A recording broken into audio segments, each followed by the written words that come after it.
Welcome to Warriors Post Game Live, presented by Toyota. In a rough one in the Mile High City at Ball Arena as the Warriors drop their second straight contest as their record falls to 6-6 on the season, and a big one on MLK Day against the LA Lakers as they try to bounce back. Steph Curry was nice tonight.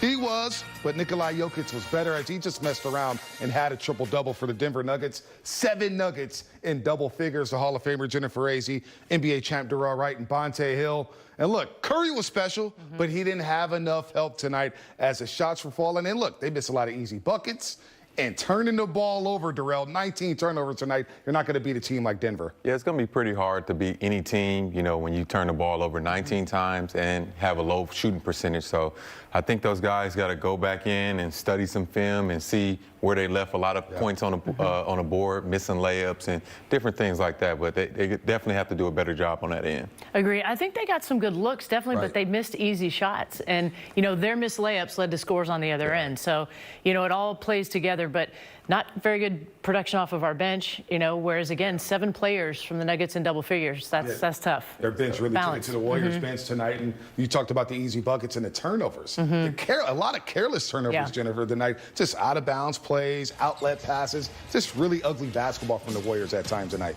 Well, I think going into this, you know, we talked a lot about the jankety defense, you know, and they didn't really face that tonight. I don't know if they were thinking more about that again, if they would face it or not. But they're off rhythm. They're definitely off rhythm, and this is a long, athletic team. They're active. They had active hands. You've seen guys just a little loose with the ball, and they were stripping them.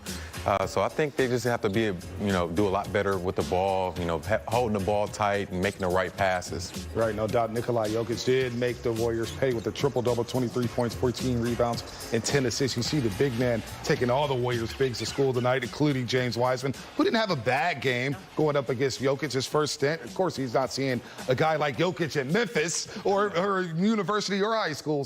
But Steph Curry was back to hitting shots, 35 points, 11 rebounds, 5 threes, and he really kept the Warriors in the game tonight with some nice three-pointers, took it to the basket, some nice one-hand floaters off the backboard. Jennifer Curry had it all cooking tonight. He had it all cooking, and, you know, I don't know why I still do this, but I go, wow, how did he do that? You know, Darrell and I were talking about the shot he had off the glass, you know, just kind of the floater that people don't realize how difficult some of his shots are, and he's made it look just, you know, easy as anything, just part of his game. He makes all his shots look easy, but it was good to see Steph getting it going.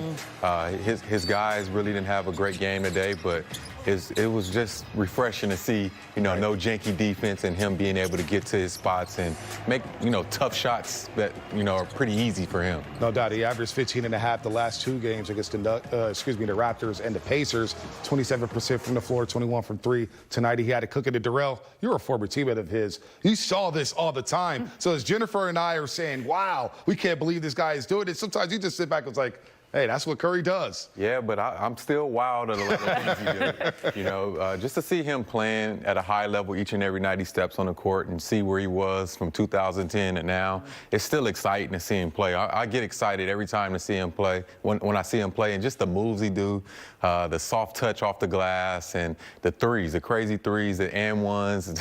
You got to respect it, so I love watching Steph play. Well, there's so much, I mean, since you played with him, you saw him in the gym after practice, before practice. I mean, that is years and years and years of work that goes into those shots. No doubt. And also on the other side, Nikola Jokic, an MVP candidate. We talked about him. Steph has 2 MVPs in his basement. Jokic may be getting one soon because he is playing at a very high level. I don't know what center would you rather take. Would you rather take Embiid, Jokic? Jokic is in the conversation, right? Yeah. Triple-double tonight, 23 points, 14 rebounds, 10 assists, and he only had 5 points at the half. He was saddled with foul trouble in that first half, and then in the second half, he was just steady, and he ends up getting his numbers, and the Nuggets go ahead and roll with Jokic leading the way. I think he does a great job of getting his teammates involved early. We were noticing that he only had 5 points at the half, but the fact that he was looking for his teammates, trying to get those guys involved, and you got to make your guys feel good. You know, when everybody else feels good, everybody plays defense, you know, and you got confidence. So he's giving those guys confidence. He's definitely one of the best big man passers in the NBA, for sure.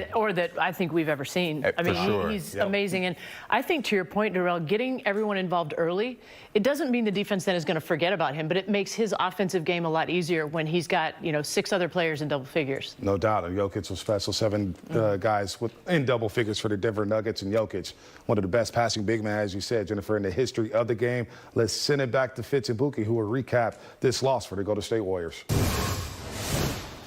Well, maybe a good time after 12 games to see the Warriors at 6-6 and look at both sides of the equation here. They've had some blowouts early, and those seem to have gone away now. The games are much more competitive. That's a good sign. Steph Curry's still amazing. He had a 62-point game. They had a great comeback win against the Clippers.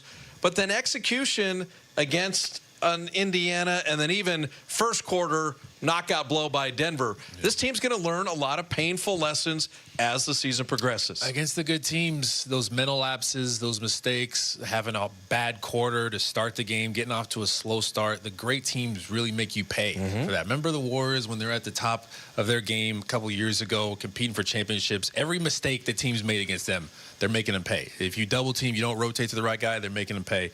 Easy layups at times. So that's what the Nuggets did. On that side, there was some miscues. They would double team Jokic, maybe not close out to the right guy, miss a closeout, or not get a rebound. Yeah, on the weak side, you're not covering the guy going baseline. So a lot of different things, and then you're not making your layups. So to keep up with a team like this offensively, you have to be going offensively too. Steph was going. There was some missed opportunities there. I already talked about the turnovers. You talked about the rebounding. A lot of different things to look at this game and go, okay, we could have been better there, and we would have had a better chance to compete.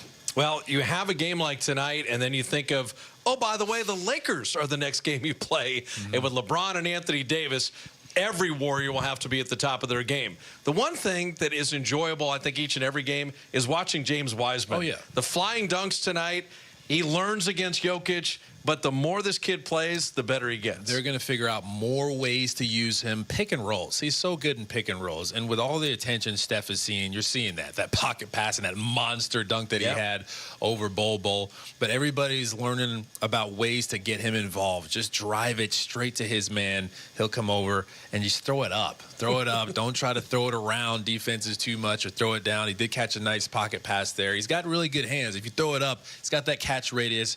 You can use that to his advantage on the defensive end. He's going to learn with these really mobile bigs and versatile bigs like Nikola Jokic working off his screens and all those different things. Could be a tough time for